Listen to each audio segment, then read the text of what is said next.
Hello and welcome back to Coventry Racing. My name is Dylan from Coventry Racing. Thank you guys for joining in today. I have some very fun stuff to talk about from this past race at Millville, as well as a few other things in the 450 class, 250 class, and the future of racing. So let's just dive right into it. So this week we're going to go a little bit backwards. We're going to start with the 450 class because the 450s were the ones to start us this past weekend at Millville, and then we'll go into the 250s because 250s ran second this year. Well, not year, sorry. This past weekend. Anyway, so let's look at it.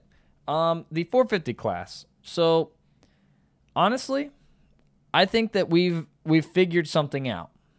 I think the biggest thing that we figured out is for Chase Sexton, it's flat out been a mental block in his head. And when I'm saying mental block, I should really just say that there was just one name in particular that was just stopping him, and it's Jet. And it's so funny because you think about it, okay? Let's look at the numbers here. Let's look at the results. When you look at the first race that Jet was out, so Redbud, right? Or, yeah, I believe it was Redbud. Chase goes out and he dominates. Like in the second moto, he had like a 20-second lead to win. Okay, like in absolute domination. Then this past weekend in one of the motos, I can't remember which one, it was like a 12-second lead. And then you watch him in this, other moto, and it's just like he like might have been behind for a little bit, but he knew exactly what to do to just catch up and then take off. And it's like you sit there and think, Chase, why weren't you doing that all year? Well, it's because of that name, Jet Lawrence. And I think that's the way it's been for a lot of these guys. I think it's just been a mental block. And it's sad because you think, what racing could we have had this whole time? I think a lot of it had to do with obviously what Jet's been able to do in the past and Jet's results and all the hype around Jet, that it's kind of put a mental toll on these guys and gave Jet all the confidence in the world while these other guys were kind of just getting discouraged. Or maybe they were just overthinking it. I don't know. But at the end of the day, you're watching and you can see it from Chase that Chase has what it takes. He's had the speed this whole time. And now we can really see that he's so fast. He's so capable of being an absolute champion. And now it's going to very much so open some doors for Chase in the next however many rounds that are left in the outdoor season, but also for the Supercross season. And I think that that's great. But that also leads to a few other things. In the 450 class this past weekend, I felt like Hunter was still great, but I think Hunter is still pretty young in the 450 class, so he's kind of a little bit more prone to some of these mistakes here and there. Maybe it's just because he was, I don't know, like overthinking it or overcomplicating things, or maybe he's now got it stuck in his head that this is his biggest chance to go for a championship because he doesn't have to deal with the pressure of his brother or whatever it is. But, it's starting to opening up some doors that there's a little bit more pressure on him and he can kind of feel that. But I'm not going to discredit Hunter. Hunter's clearly a fast front-running guy and has every bit of potential to win a championship as well.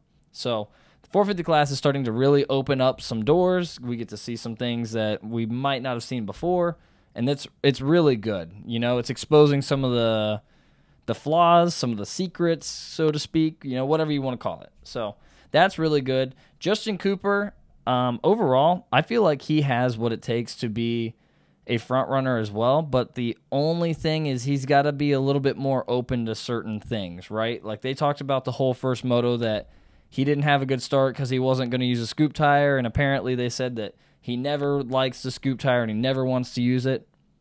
And then he uses it in the second moto and he does so much better. And you start to think, okay, maybe you have to be a little bit more open to what you have to do to win or be on the podium or whatever it would be.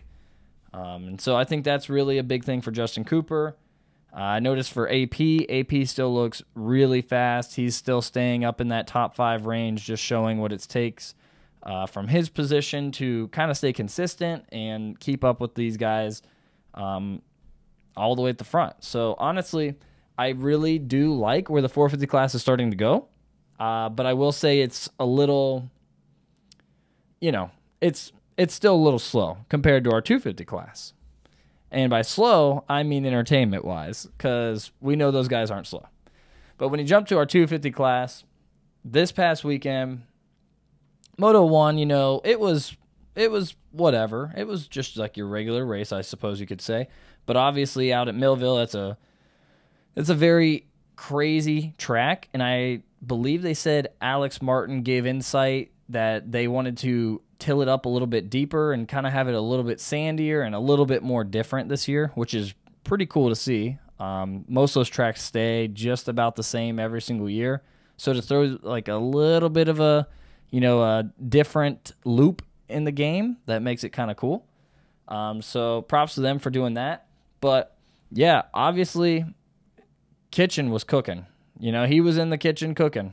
Levi was an absolute animal this whole weekend. Showed that he had the speed, which is going to lead really well into Washougal, which I believe is this next race. Correct me if I'm wrong, please, because I'm probably wrong, but I believe it's Washougal.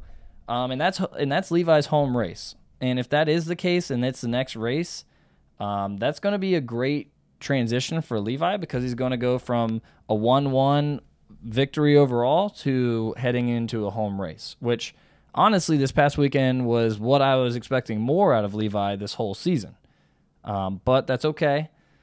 Things happen. It is what it is. But at the end of the day, we still got to see Levi still has some insane speed. He has, very, very technical riding, and I love that about him, because when he made his mistake, he was able to recover, he's able to recoup, and he got right back up. And his technicality of riding, I just feel like that's what helped him for the entire rest of the moto, lead him to the victories, honestly, those moto wins. So props to Levi, and props to Casey Cochran. We got to give a shout out to Casey Cochran for an absolutely incredible second moto in the mud on a tough track like that, and to get your first podium in your rookie season. It's really, really cool to see. And Casey Cochran is going to be very good. Honestly, I've been thinking this, watching him throughout his whole amateur racing. I just knew he was going to be something special. So shout out to Casey Cochran. He's going to be very fun to watch as time goes on. And also shout out to Hayden Deegan. Goes down in that second moto in that first turn, kicks his exhaust back down, and just jumps on the bike and tears it up for 30 minutes straight to get himself on the podium as well. I don't know how he does it. I feel guilty because I feel like I come on here and I talk about him every single week, but I can't help it. It's unbelievable what he's capable of doing, and truly impressive. I wish everyone could see how impressive it is physically and mentally to do what he does whenever he goes into these, positions that he puts himself in, or someone else puts him in, or whatever. But yeah, so once again, 250 class always stays entertaining. Absolutely fun to watch. It was a little bit of a mutter, I guess you could say, a second moto. I wouldn't call it too much of a mutter, but it was not great conditions. All the rain that was coming through and the storms that they had. So yeah, honestly, it's just fun to watch that 250 class, and they're going to transition to the 450 class really, really well, and they're going to make for some absolutely insane talent and fun. Just make the 450 class fun to watch, I think, here in a year or two. So shout out to those guys. Mentionable riders of the week. Who do we think is going to be the mentionable riders? Well, 250 class. 250 class is Casey Cochran. I'm giving it to Casey Cochran. Rookie season, coming out, getting on the podium within the first few rounds on the outdoor season. Absolutely impressive. He was so excited and just absolutely showed how happy he was. And to me, it feels like I have a better idea of Casey now and what he's all about. I feel like he learns quick, and I feel like he was able to adjust. So I got to give it out to Casey Cochran for the first mentionable rider. So shout out Casey Cochran. Let's see. Who do we think our second mentionable rider is going to be? A 450 rider. So who do you guys think it's going to be? I'll give you a second. Think about it. Okay. All right, I'm done doing that. It was Chase Sexton. And Chase deserves this one. I think mostly because this feels like a breakthrough for Chase. Now, I could have said that about last week, but I'm not going to say that about last week. This is Chase's breakthrough. Chase has hit that point now where there are no boundaries. he has now opened some doors to his mental and physical riding, I think, that we hadn't seen before, and it's about time. Honestly, it's about time. So those are the two Minstrel riders, and shout-outs to those guys. Today was not going to be much of a long podcast, but I did want to get on here and make sure that I shared a little bit of my thoughts this past weekend from Millville and what's going on with 250 and the 450 class and some of these riders. Now, if you guys have some other topics that you'd like me to discuss or you'd like to hear about, go ahead and leave it in the comments section. I'd love to share more and talk more. I plan to do some more podcasts that are in between the races as well, so that way we have more than just one podcast a week. So right now, this is just the recap of Millville and a little bit of the thoughts on that. So I'd like to thank you guys once again for joining in on the Coventry Racing Podcast.